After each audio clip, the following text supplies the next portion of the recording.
Assalamualaikum warahmatullahi wabarakatuh. Perkenalkan, nama saya Yosa Andira dengan NIM 2301111764.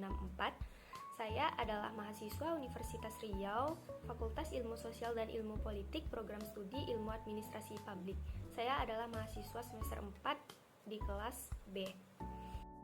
Video ini saya buat untuk memenuhi tugas ujian akhir semester mata kuliah Hukum Administrasi Negara yang diampu oleh Bapak Dr. Zulkarnaini, SSOS MSI. Di sini saya akan menjelaskan jawaban dari beberapa pertanyaan yang telah diberikan, dan juga saya akan menjelaskan satu materi dari kelompok saya yang waktu itu saya presentasikan, yang judul materinya Urgensi Diskresi Pejabat Negara dalam Perspektif Hukum Administrasi Negara. Baik, langsung saja kita mulai. Jangan lupa menyimak ya. Oke, kita masuk pada pertanyaan pertama. Pertanyaannya, apa urgensi mempelajari hukum administrasi negara dalam konteks ilmu administrasi publik? Apa ya? Apa ayo? Oke, pertama-tama, kenapa sih kita harus paham hukum administrasi negara atau HAN kalau kita belajar ilmu administrasi publik? Kenapa? Begini. Administrasi publik itu bicara tentang aksi pemerintah, bagaimana kebijakan diterjemahkan jadi pelayanan nyata. Nah, aksi pemerintah selalu bersentuhan dengan hukum. Tanpa kerangka hukum, keputusan birokrasi bisa liar, bahkan melanggar hak warga. HAN memberikan rambu-rambu, siapa berwenang apa, prosedurnya bagaimana, dan batas-batas penggunaan diskresi pejabat. Jadi, di saat kita merancang program, misalnya program apa ya? Misalnya ini deh, program perizinan digital atau bantuan sosial deh. Kita tahu aturan mainnya sejak awal. Hasilnya bagaimana kebijakan lebih legitimate, warga lebih percaya, dan risiko sengketa di pengadilan turun. Intinya, HAN itu adalah sabuk pengaman sekaligus GPS bagi setiap inovasi administrasi publik. Kalau penjelasan yang lebih ilmiah, begini. Urgensi mempelajari hukum administrasi negara dalam konteks administrasi publik itu begini. Mempelajari HAN penting dalam konteks ilmu administrasi publik karena HAN memberikan dasar hukum bagi tindakan-tindakan administrasi pemerintahan. Dalam administrasi publik, kebijakan harus dilaksanakan melalui prosedur yang sah, transparan, dan akuntabel. HAN mengatur wewenang, kewajiban, dan batasan pejabat publik agar tidak menyalahgunakan kekuasaannya. Mulut agak berkelit-kelit. Nah, dengan memahami HAN, aparatur negara dapat menjalankan tugasnya secara legal dan adil, serta melindungi hak-hak masyarakat dari tindakan yang sewenang-wenang. Oke, kita masuk ke pertanyaan kedua. Pertanyaannya, tujuan hukum administrasi negara adalah menjamin adanya aparatur negara yang profesional. Jelaskan maksudnya. Oh wow. Oke, kalau ditanya apa maksud profesional, saya menggunakan 3 kata kunci. Yang pertama, kompeten. Yang kedua, akuntabel. Dan yang ketiga, netral. Oke, kompeten. HAN mewajibkan seleksi berbasis merit, pelatihan berkelanjutan, dan evaluasi kinerja yang terukur. Jadi, bukan siapa dekat siapa, tapi siapa yang paling mampu. Nah, selanjutnya akuntabel. Setiap keputusan administratif, pemberian izin, pengadaan barang, penetapan pajak daerah, itu harus punya dasar hukum, dicatat, dan terbuka untuk diawasi. Disitulah yang membuat pejabat ngeh bahwa setiap tanda tangan bisa diuji di meja pengadilan. Selanjutnya yang ketiga, netral. Undang-undang melarang penyalahgunaan jabatan untuk kepentingan politik, apalagi kepentingan pribadi. Saat regulasi tentang konflik kepentingan atau cooling off period diterapkan, ruang manuver birokrasi untuk main mata jadi sempit.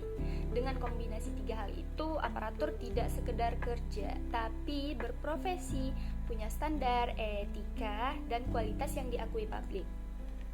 Nah, profesionalisme aparatur negara yang dimaksud ini adalah aparatur negara yang memiliki kompetensi, integritas, serta tunduk pada aturan hukum. Han menjamin hal ini melalui sistem rekrutmen berbasis merit, aturan tentang disiplin dan tanggung jawab jabatan, serta mekanisme pengawasan dan evaluasi.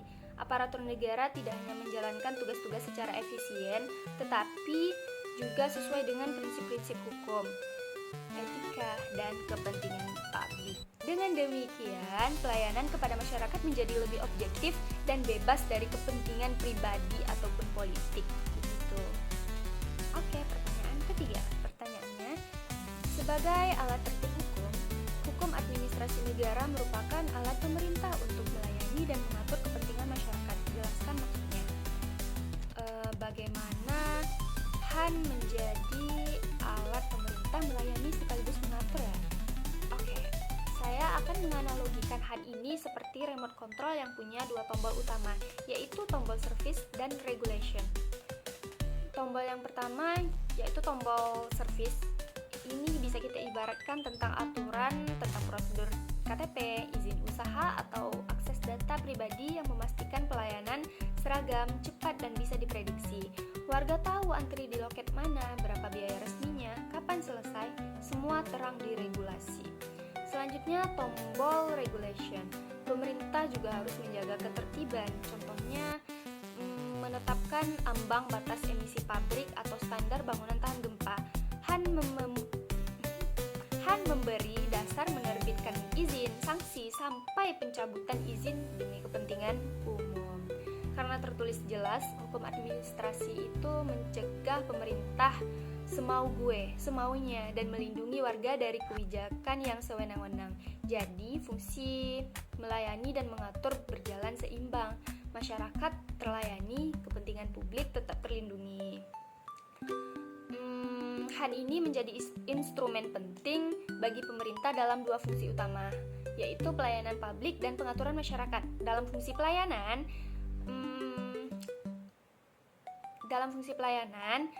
Han ini menetapkan prosedur dan standar layanan agar masyarakat mendapatkan pelayanan yang adil, cepat, dan tepat. Sementara dalam fungsi pengaturan, Han ini memberikan dasar hukum bagi pemerintah untuk membuat keputusan administratif, menetapkan perizinan, serta menjatuhkan sanksi bagi pelanggaran.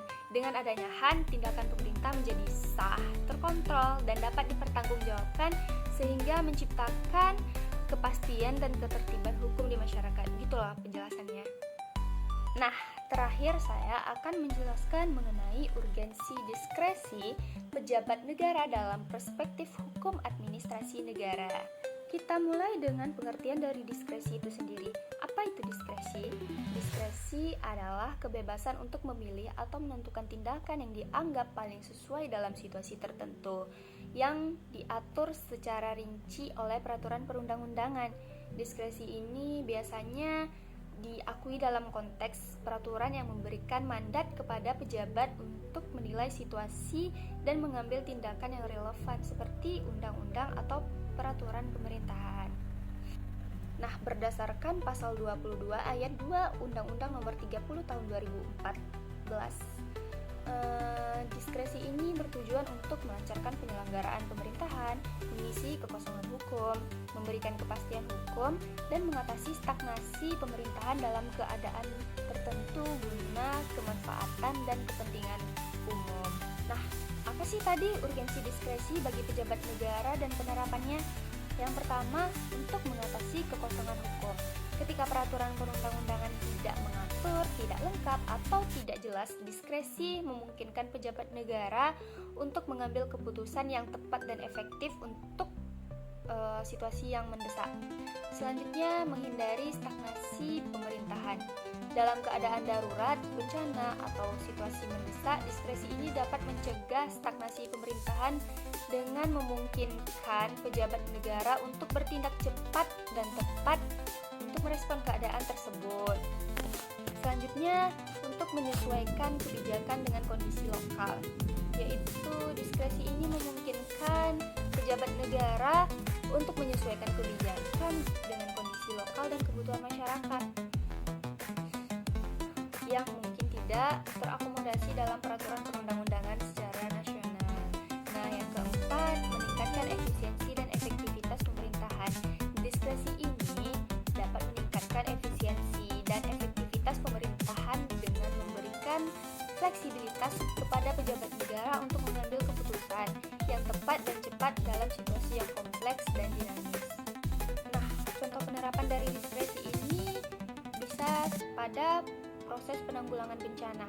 Dalam situasi bencana alam seperti gempa, banjir, atau tsunami, pejabat negara dapat menggunakan diskresi untuk mengambil keputusan yang cepat dan tepat untuk menyelamatkan jiwa dan harta benda masyarakat. Selanjutnya dalam hal pengaturan lalu lintas. Di sini juga bisa menggunakan diskresi. Pejabat negara dapat menggunakan diskresi untuk mengatur lalu lintas di jalan raya, seperti menutup arus lalu lintas dalam situasi tertentu seperti ketika ada kecelakaan atau ketika ada demonstrasi. Contoh yang ketiga yaitu dalam pengambilan keputusan di bidang ekonomi. Pejabat negara dapat menggunakan diskresi untuk mengambil keputusan dalam bidang ekonomi, seperti